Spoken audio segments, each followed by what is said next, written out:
la mayoría de ustedes ha escuchado alguna vez que la sangre pesa más que el agua. ¿Han oído eso? La sangre es más densa que el agua. Bueno, la idea detrás de esa frase es que los vínculos familiares suelen ser muy poderosos, tanto que algunos pierden la objetividad cuando están defendiendo a uno de los suyos, cuando está siendo atacado por alguien de fuera del clan.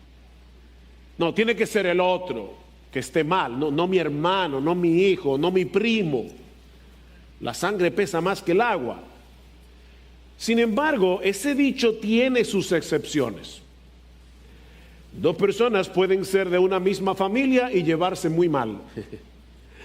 De hecho, en Proverbios capítulo 18, versículo 24, dice que hay amigo más unido que un hermano. Pero si hay un lugar en el que esta frase no debería tener excepciones, es en la iglesia. Fíjense lo que estoy diciendo. Si hay un lugar en el que no debería, no es el que no hay, porque las hay, pero no debería haber excepciones, es en la iglesia. Dice en Efesios capítulo 2, versículo 19, que los creyentes somos ahora miembros de la familia de Dios. Los creyentes somos una familia debido a la sangre que Cristo derramó en la cruz. Ahora le pertenecemos a Él y nos pertenecemos unos a otros. Mis hermanos amados, nosotros somos, en el sentido más alto de esa frase, hermanos de sangre, por la sangre de Jesús. Somos hermanos de sangre. Pablo dice en Romanos capítulo 12, versículo 5, que los creyentes somos un cuerpo en Cristo e individualmente miembros los unos de los otros. Somos miembros los unos de los otros. Es por eso que en Efesios capítulo 4, versículo 3, Pablo nos exhorta a preservar la unidad del Espíritu en el vínculo de la paz. No tenemos que crear esa unidad, sino preservar la que ya existe, a pesar de las diferencias que podamos tener en cosas que no son esenciales. Ese es el tema que Pablo ha venido tratando en el capítulo 14 de su carta a los romanos. Algunos hermanos, algunos miembros de la iglesia en Roma provenían de un trasfondo judío y les resultaba sumamente difícil desconectarse de las regulaciones del Antiguo Testamento con respecto a la comida, con respecto a las festividades religiosas ordenadas por la ley de Moisés. Lamentablemente en algunas iglesias cristianas evangélicas en el día de hoy parece que tienen el mismo problema aunque no son judíos. Celebran la Pascua, tocan el shofar, tienen una estrella de David, un montón de cosas judaizantes en la iglesia evangélica, tristemente. Parece que no se enteraron que ya Cristo derribó esa pared. Pero muchos otros miembros de la iglesia en Roma provenían de un trasfondo gentil, y para aquellos que nos visitan no estoy hablando de gente amable, estoy hablando de personas que no eran judías. El mundo para el judío se dividía solo en dos: estaban los judíos y luego los gentiles. No habían más opciones, y la mayoría de los hermanos de la iglesia en Roma provenía de un trasfondo gentil. Ellos sabían que en el evangelio tenemos libertad de comer de todo lo que se vende en la carnicería, como decía Pablo en 1 Corintios capítulo 10 versículo 25. De todo lo que se vende en la carnicería, comed sin preguntar nada por motivos de conciencia. Ellos sabían que ya no tenemos que guardar esas fechas del calendario religioso de Israel. Y esas diferencias estaban amenazando la unidad de la iglesia en Roma, como hemos visto ya. Los creyentes que tenían más escrúpulos de conciencia, y a los que Pablo les llama débiles en la fe, o sea, ellos no estaban seguros si por su cristianismo ellos podían hacer ciertas cosas. Ellos decían, yo no creo, por eso eran débiles en su fe, yo no creo que yo deba comer carne de cerdo, yo no creo que yo deba dejar de guardar la Pascua. Eran débiles en su fe. Y esos creyentes débiles estaban juzgando a los fuertes. Estaban condenando a los fuertes por el uso de su libertad cristiana. Mientras que los creyentes que tenían una conciencia mejor informada, los hermanos fuertes, ellos estaban menospreciando a los débiles en la fe y estaban siendo insensibles en el uso de su libertad. De manera que ambos grupos estaban faltándole a la ley del amor y estaban mal representando a Jesús. Mis hermanos, solo puede haber unidad en la iglesia cuando todos nos vestimos de Cristo, en dependencia del Espíritu. Y esa unidad, esa armonía glorifica a Dios, como vemos en los primeros 13 versículos del capítulo 15 de la carta a los Romanos, que ya Eric leyó hace un momento y que vamos a considerar en la mañana de hoy. Noten el versículo 6. Para que unánimes a una voz glorifiquéis al Dios y Padre de nuestro Señor Jesucristo. Yo quiero que ustedes disfruten de unidad y armonía. ¿Para qué? Para que puedan glorificar a Dios. Versículo 7. Por tanto, aceptaos los unos a los otros, como también Cristo nos aceptó para la gloria de Dios. Versículo 9. Cristo vino para que los gentiles glorifiquen a Dios. Por su misericordia, la unidad y armonía en la iglesia glorifican a Dios. Y lo que vamos a ver en esta mañana es que en estos 13 versículos de Romanos 15 hay básicamente dos exhortaciones. Y obviamente, mis hermanos, nosotros queremos ver el bosque, no podemos detenernos a ver cada árbol. Pero hay dos exhortaciones aquí. La primera es que en vez de vivir para agradarte a ti mismo, debes procurar el bienestar de tus hermanos en la fe. En vez de vivir para agradarte a ti mismo, debes procurar el bienestar espiritual de tus hermanos en la fe. Noten el versículo 1. Así que nosotros, los que somos fuertes, debemos sobrellevar las flaquezas de los débiles y no agradarnos a nosotros mismos. ¿Se dan cuenta cómo Pablo se coloca a sí mismo en el grupo de los fuertes? Nosotros que somos fuertes. Ahora, esto es algo sorprendente si tomamos en cuenta el trasfondo religioso del apóstol Pablo. Pablo no solamente pertenecía al judaísmo, sino que Pablo llegó a ser un judío sumamente escrupuloso en el cumplimiento de la ley. En su carta a los Gálatas, Pablo dice de sí mismo que él aventajaba a muchos de sus compatriotas, mostrando mucho más celo por las tradiciones de mis antepasados. O sea, Pablo dice, busca cualquier judío, yo era más celoso que él. Al punto que llegó a perseguir a la iglesia. Pablo era un hombre con celo por su ley. Pablo se esforzaba en cumplir al pie de la letra todas las regulaciones de la ley. Pero cuando se encontró con Cristo en su camino a Damasco, Pablo tuvo que releer todas las escrituras que había aprendido desde niño, pero ahora teniendo puestos los lentes de Jesús.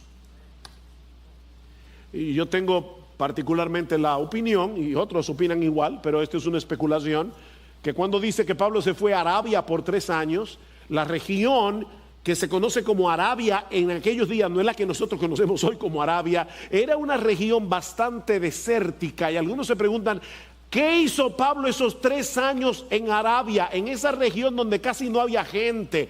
Bueno, yo creo que Pablo se sentó a leer su Biblia otra vez y a decir, yo estaba confundido, déjame volver a reaprenderlo todo, viendo a Jesús en cada parte del Antiguo Testamento. Y de esa manera Pablo llegó a comprender que todas esas regulaciones, todas esas ceremonias de la ley no eran más que una sombra que apuntaba hacia Jesús. Una sombra. Su entendimiento del evangelio liberó su conciencia. Pablo adquirió una nueva perspectiva de la vida. De manera que Pablo pudo haberle dicho a los hermanos fuertes de Roma: nosotros somos los fuertes. Nosotros tenemos un mejor entendimiento del evangelio y de sus implicaciones. Por lo tanto, nos toca a nosotros decidir lo que se puede y no se puede hacer en la iglesia. ¿Eso fue lo que hizo Pablo? No. Eso es lo que yo creo que muchos haríamos si estuviéramos en el primer siglo. Nosotros somos los fuertes. No, mis hermanos. ¿Qué pasa en una iglesia donde los débiles son presionados a practicar las mismas cosas que se permiten los fuertes, que los llevamos a pecar, porque ellos no lo están haciendo con una limpia conciencia? Ellos siguen pensando que es pecado. ¿Recuerdan el ejemplo del bizcocho de la semana pasada? Mi amigo cumpleaños, quiero regalarle un bizcocho de Nutella o un bizcocho de ciruela. Yo me acuerdo que él me dijo una vez que era alérgico, no sé si a la ciruela o a la Nutella. Bueno, yo no tengo tiempo para averiguar eso ahora. Le voy a comprar el bizcocho. Y el que se toma un Benadryl, no, eso no es amor. Si yo tengo dudas de que algo puede ofender a mi Dios, ya ni siquiera hacerle daño a un hermano. Si yo tengo duda de que algo puede ofender a mi Dios, no lo debo hacer. Noten lo que dice Pablo en el versículo 14 de Romanos 14. Yo sé y estoy convencido en el Señor Jesús de que nada es inmundo en sí mismo, pero para el que estima que algo es inmundo, para él lo es. Los hermanos fuertes de Roma no podían decir: ahora todos aquí comemos jamón. No, porque los judíos creían que la carne de cerdo era una carne inmunda. Si nosotros los obligamos a comer jamón, los estamos obligando a pecar, aunque no sea pecado comer jamón. Versículo 23. Pero el que duda, capítulo 14, si come se condena, porque no lo hace por fe, y todo lo que no procede de la fe es que pecado. ¿Han visto ustedes esos productos que vienen en una sola talla? En inglés se dice one fit for all. Ese producto le sirve a todos. No, la libertad cristiana no viene en una sola talla. La libertad cristiana no viene en una sola talla, porque no todos tenemos las mismas convicciones en cuanto a lo que podemos y no podemos hacer en nuestra libertad. Aquellos que tienen una conciencia mejor informada deben recibir en amor a los débiles, ayudarlos con paciencia a seguir avanzando en su madurez y aún a tener la disposición de limitar su libertad en ciertas ocasiones. Versículo 2: cada uno de nosotros agrade a su prójimo en lo que es bueno para su edificación. Lo que Pablo nos está diciendo aquí no es, con un no bien grande, no es que debemos vivir para agradar a la gente. Eso es importante aclarar, porque mira, mi hermano, la Biblia dice claramente que el que vive para agradar a la gente no puede vivir para agradar a Dios. O vive para una cosa o para la otra, pero no se puede las dos al mismo tiempo. Los que tratan de agradar a los demás obviamente para encontrar aceptación delante de ellos, tarde o temprano terminarán sacrificando su integridad. Otra vez, escribiendo a los Gálatas, Pablo les dice en el capítulo 1: porque busco ahora el favor de los hombres o el de Dios, o me esfuerzo por agradar a los hombres. Si yo todavía estuviera tratando de agradar a los hombres, no sería siervo de Cristo. ¿Ven el punto? No se puede ser siervo de la gente y de Cristo a la vez, en el aspecto en que Pablo lo está diciendo aquí, porque nosotros debemos servir a los demás, pero debemos tener una limpia conciencia delante de Cristo. Así que no se trata de vivir agradando a la gente. Se trata de procurar agradar al prójimo en lo que es bueno para su edificación. Pablo fue muy preciso en sus palabras. Agradar al prójimo en lo que es bueno para su edificación. O sea, en vez de insistir en la práctica de nuestra libertad, porque ese es mi derecho, procuremos intencionalmente ayudar a los demás en su proceso de santificación y de crecimiento espiritual. Eso es lo que Pablo está diciendo aquí. En otras palabras, no seas un demoledor, sino un edificador. Hay personas que viven su vida cristiana. ¿Usted ha visto lo que es un gredar? Uno de esas aplanadoras. Cuando yo era niño, allí en San Juan de la Maguana, los niños inventan mucho, los muchachos inventan mucho. Habían unas aplanadoras grandísimas, yo no sé si Eri se acuerda de eso, pero enfrente de mi casa estaban aplanando el terreno y a los muchachos se nos ocurrió meternos adentro para que nos den vuelta. Lamentablemente a mí se me ocurrió meter el pie y ya ustedes se pueden imaginar lo que me pasó en el dedo gordo. Me lo aplastó. Bueno, lo que te estoy diciendo, mi amado hermano, es que no vivas tu vida cristiana como si tú fueras una aplanadora. Sé un edificador. Capítulo 14, versículo 19. Así que procuremos lo que contribuya a la paz y a la edificación mutua. No destruyas la obra de Dios por causa de la comida. Y el ejemplo que usa Pablo no puede ser más contundente. Versículo 3. Pues ni aun Cristo se agradó a sí mismo. Ni aun Cristo se agradó a sí mismo. Antes bien, como está escrito, los vituperios de los que te injuriaban a Dios, cayeron sobre mí. Pablo está citando aquí el Salmo 69, versículo 9, un salmo que se cita mucho en el Nuevo Testamento y que se aplica proféticamente al Señor Jesucristo. Ese es el salmo que dice, el celo de tu casa me consume. Es un salmo profético. De manera que lo que este salmo está diciendo aquí es que en obediencia a su Padre y por amor a nosotros, Cristo decidió cargar sobre sí mismo toda la ira y todo el odio que una humanidad caída tiene contra Dios. Eso es lo que está diciendo. El odio que la humanidad te tiene a ti, oh Dios, yo lo tomé sobre mí por amor a mi pueblo.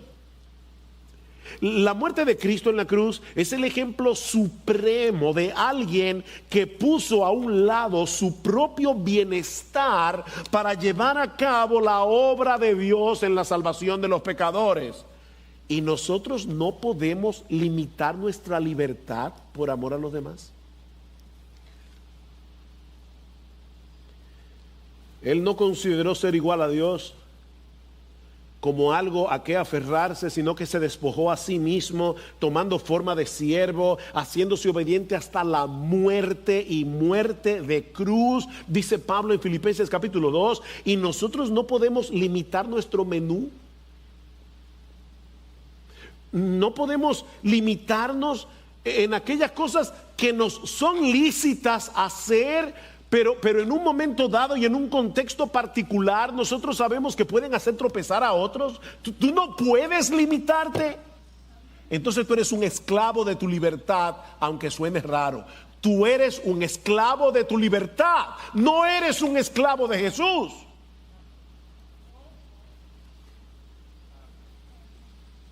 Todo me es lícito, dice Pablo. Claro, hablando de lo que no estaba prohibido en la ley. O sea, Pablo no está diciendo la fornicación me es lícita, la mentira me es lícita, el deshonrar a mis padres. No, eso no es lícito. Pero aquellas cosas que Dios no ha prohibido, dice Pablo, todo me es lícito, pero no todo conviene. Todo me es lícito, pero no todo edifica. Ahora es interesante notar el texto que usa Pablo en Romanos 15:3. Recuerden, él va a usar el ejemplo de Jesús. Él pudo haber citado, por ejemplo, uno de esos pasajes que hay en Lucas, que era muy amigo de Pablo, por cierto, acerca del nacimiento de Cristo, la encarnación del Hijo de Dios. Pablo pudo haberle dicho a los creyentes de Roma: recuerden Juan 13, cuando Cristo lavó los pies de los discípulos. No, Pablo cita el Salmo 69. Y luego en el versículo 4 detiene el flujo de su argumentación para hablar del papel de la Biblia en la vida cristiana. Versículo 4, porque todo lo que fue escrito en tiempos pasados, o sea, ese porque está diciendo, fíjense que yo no estoy citando uno de los evangelios, estoy citando el Antiguo Testamento. ¿Y saben por qué estoy citando el Antiguo Testamento? Porque todo lo que fue escrito en tiempos pasados en el Antiguo Testamento para nuestra enseñanza se escribió a fin de que por medio de la paciencia y del consuelo de las Escrituras tengamos esperanza. ¡Wow! Por eso le oraba al principio, Señor, que nosotros podamos experimentar hoy lo que los discípulos que iban camino de Emaús, cómo ardía su corazón cuando Cristo les abría las Escrituras. Lo que Pablo está diciendo es algo como esto. A propósito, la razón por la que estoy citando el Salmo 69 es porque toda la Biblia es acerca de Jesús. Y precisamente por eso, solo en la Biblia encontramos el consuelo y la esperanza que se requieren para ser intencionales en ayudar a los demás en vez de vivir centrados en nuestro pequeño reino. Hace un momento cantamos, venga tu reino, Dios, tu reino, no mi reino. Solo la Biblia produce eso. Mira, mi hermano, si tú no lees la Biblia regularmente, quiere decir diariamente, si tú no memorizas la Biblia, si tú no estudias con cuidado la Biblia, tú no vas a tener consuelo y esperanza. Eso es imposible. Y si tú no tienes consuelo y esperanza, te vas a coger pena a ti mismo en medio de la aflicción, te vas a encerrar en tus propios problemas y te vas a olvidar de las necesidades de los demás. La esperanza es la madre del amor. Porque Pablo pudo haber dicho en el versículo 4, les estoy citando el Salmo 99 porque es a través de la Biblia, es a través de la Escritura que se genera en ustedes amor. Y yo quiero que ustedes se amen. No, Pablo no dice que es a través de la Biblia que se produce en nosotros amor. Él dice que es a través de la Biblia que se produce la esperanza. Hablando acerca del amor. Porque es la esperanza la que produce el amor. En su carta a los Colosenses, Pablo da gracias al Señor por esta iglesia. Y dice, al oír de vuestra fe en Cristo Jesús, o sea, yo doy gracias al oír de vuestra fe en Cristo Jesús y del amor que tenéis por todos los santos a causa de la esperanza reservada para vosotros en los cielos. ¿Vieron la conexión? Ustedes se aman entre sí a causa de la esperanza. Escribiendo la carta a los hebreos, dice el autor, él les recuerda que ellos se habían compadecido de los presos, algo peligroso en aquellos días, porque muchos de esos presos estaban presos por ser cristianos. Si tú te arriesgabas a visitarlos en la cárcel, te arriesgabas a ser públicamente reconocido como cristiano y a sufrir la misma pena o alguna pena similar, como perder todos tus bienes, por ejemplo. Dice el autor de la carta a los hebreos, ustedes se compadecieron de los presos y el despojo de vuestros bienes sufristeis con gozo, sabiendo que tenéis en vosotros una mejor y perdurable herencia en los cielos. ¿Cómo era posible que una persona se arriesgara a terminar en la cárcel o a perderlo todo al visitar a un hermano que estaba preso por causa de su fe? A causa de la esperanza. ¿Ven? La esperanza es la madre del amor. ¿Y cuál es la fuente de nuestra esperanza? La paciencia y el consuelo de las Escrituras. La paciencia y el consuelo de las Escrituras. Un comentarista lo dice de esta manera: leer el Antiguo Testamento y ver su cumplimiento en Cristo y en la iglesia fomenta la esperanza del creyente, una esperanza que va acompañada de la capacidad de soportar bajo la presión de circunstancias hostiles e irritantes.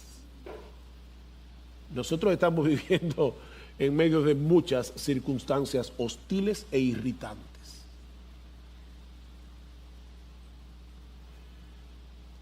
Y cómo Dios nos anima, nos fortalece en medio de estas condiciones. Versículo 4. A fin de que por medio de la paciencia y del consuelo de las Escrituras tengamos esperanza. ¿Ven? Es por medio de la Biblia que Dios produce esperanza en nuestro corazón. Sin embargo, ahora escuchen lo que Pablo dice un poquito más adelante en el versículo 13. Versículo 13. Y el Dios de esperanza os llene de todo gozo y paz en el creer, para que abundéis en esperanza por el poder del Espíritu Santo. Yo voy a ver un poco más adelante ese texto con más cuidado, pero quiero hacerles una pregunta. Por fin, ¿quién es la fuente de nuestra esperanza? ¿La Biblia o el Espíritu Santo?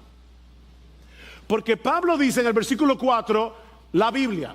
En el versículo 13 dice, por el poder del Espíritu Santo. Entonces, ¿quién es que produce en nosotros esperanza? ¿Es la Biblia o es el Espíritu Santo? Sí. Sí. Es el Espíritu Santo por medio de la Biblia que él inspiró.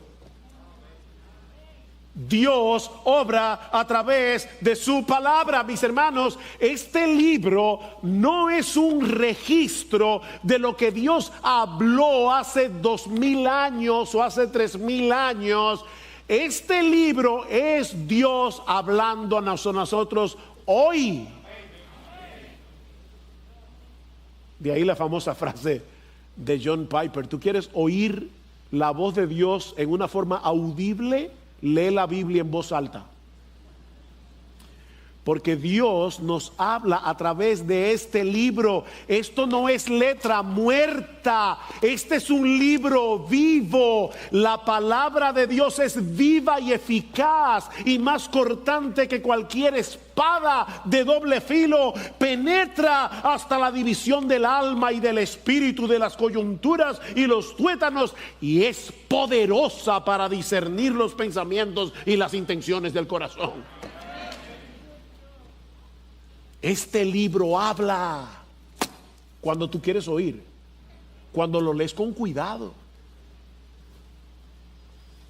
Dios obra por medio de su palabra, de manera, mi hermano, que si tú no lees tu Biblia regularmente, si tú no estudias tu Biblia, si tú no memorizas tu Biblia, si tú no traes a tu mente las grandes promesas de Dios reveladas en su palabra, tú no vas a poder fortalecerte en esperanza en medio de la aflicción. No vas a poder.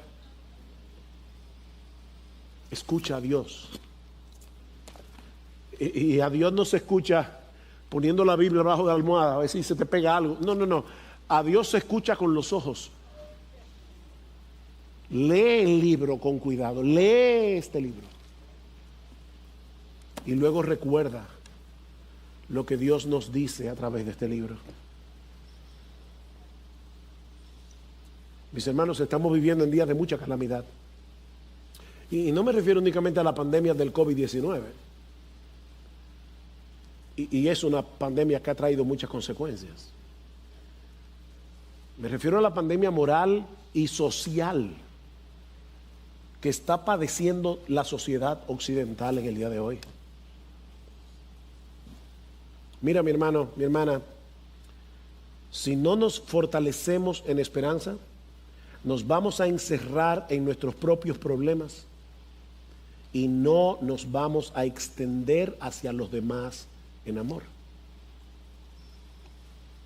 Existe una enfermedad conocida como síndrome de inmunodeficiencia combinada severa. Eso es SCID. Es esa enfermedad que también se le llama niños burbujas, porque son personas que no tienen defensa y se meten, y viven en una burbuja, literalmente. Lo que yo te estoy diciendo es que cuando no manejamos adecuadamente el temor, la ansiedad que provocan nuestros propios problemas y todo eso mezclado muchas veces con la falta de comprensión de los demás,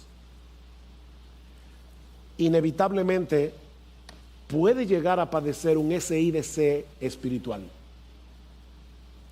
o SCID. Nos aislamos en nuestra propia burbuja en vez de extendernos en amor hacia los demás.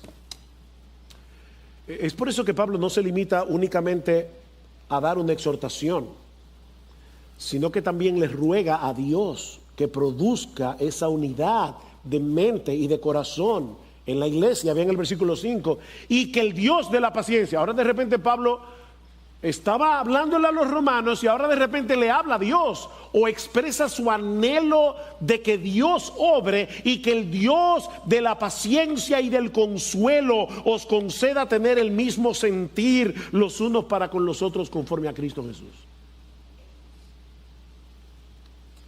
Pablo sabe que la verdadera unidad es un fruto del Espíritu y que tiene a Cristo como centro. ¿Vieron el versículo? Conforme a Cristo Jesús. Mira, aunque esto suene paradójico, la verdadera unidad no se produce persiguiendo primariamente la unidad. La verdadera unidad no se produce primariamente persiguiendo la unidad, sino persiguiendo a Jesús. Al final de cuentas, es el evangelio de Cristo y el carácter de Cristo desarrollándose en nosotros lo que nos permite tener unidad en la iglesia. Vístanse de Jesús, porque eso es lo que produce unidad. No es a costa del evangelio esta unidad. Es una unidad en Cristo, es una unidad en el evangelio.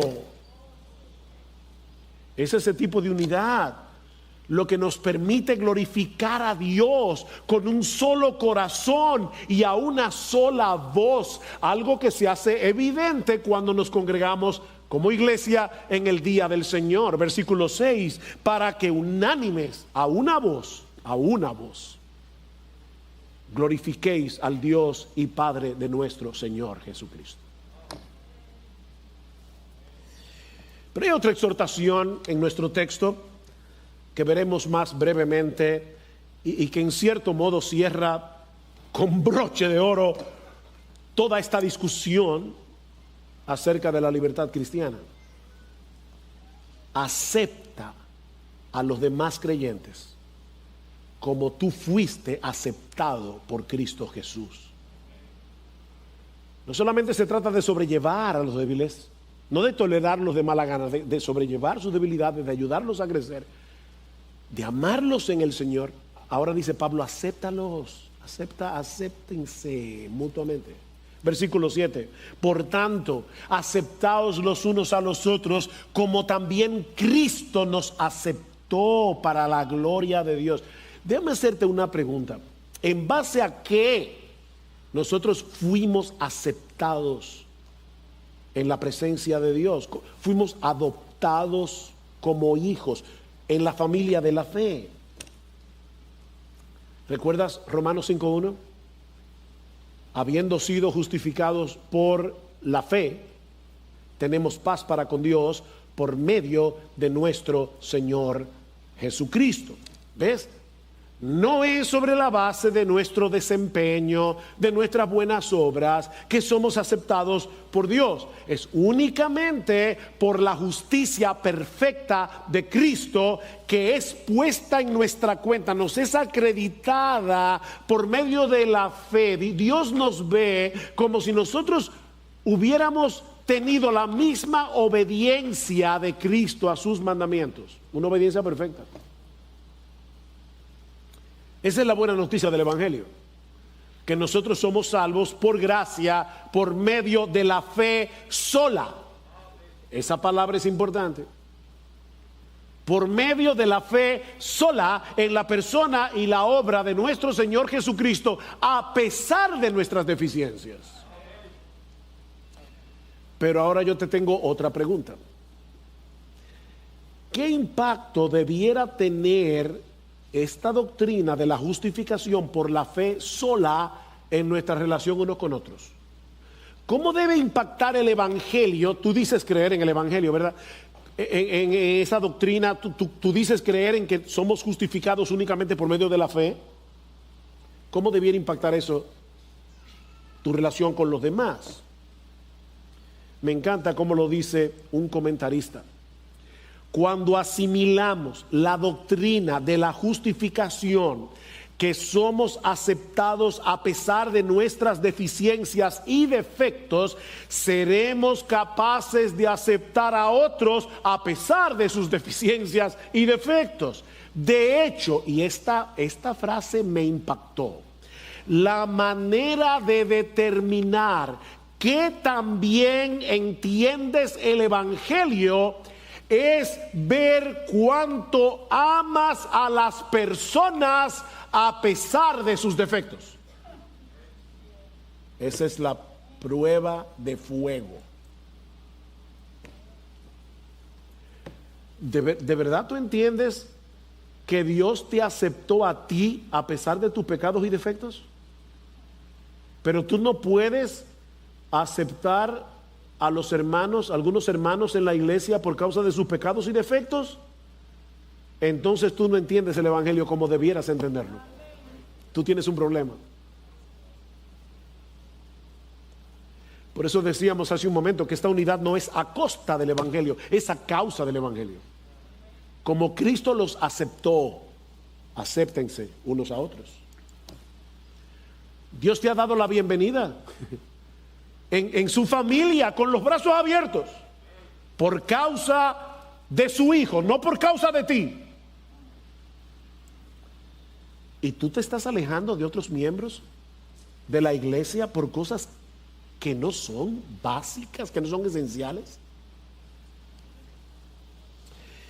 Déjeme detenerme un momento aquí, porque hemos usado varias veces este domingo cosas que no son esenciales, hemos mencionado algunas, pero no siempre es fácil diferenciar aquellas cosas que son esenciales en asuntos de doctrina o de práctica cristiana de aquellas que no son esenciales. Y esto es importante porque podemos estar dividiéndonos por cosas que no son esenciales, o podemos estar uniéndonos con personas que no creen cosas que sí son esenciales. Entonces, esta pregunta es importante. John Stott, hablando acerca de esto, dice: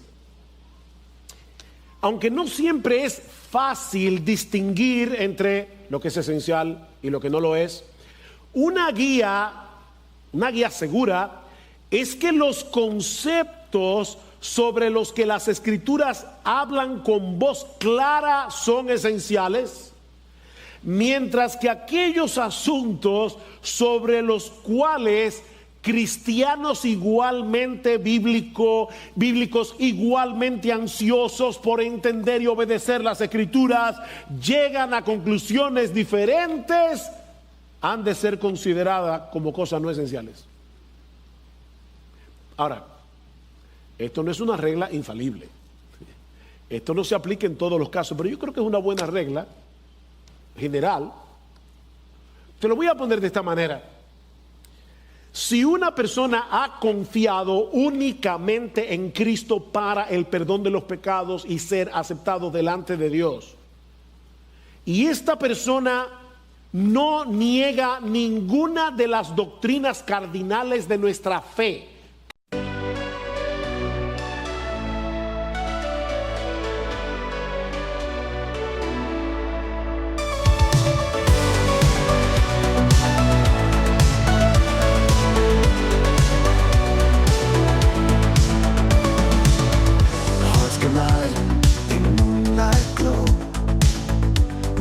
whispers only we know. You and me in shadows deep, promises our hearts will keep. Neon lights and city dreams, dancing lights and silent screams. Holding tight, not letting go. In the night our love will show. Echoes of love, loud and clear. In my heart, you're always near. Feel the beat of our desire, burning love like endless fire.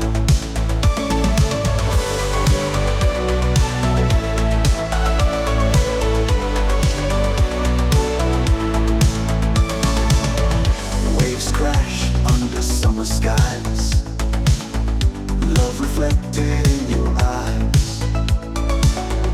Holding hands, we chase the stars, dreaming big no matter far. Oh, our hearts, they beat as one, in this night till dreams are done. Lost in love, our spirits soar. Keep me close forevermore. Echoes of love, loud and clear. In my heart, you're always near. Feel the beat of our desire, burning love like endless fire.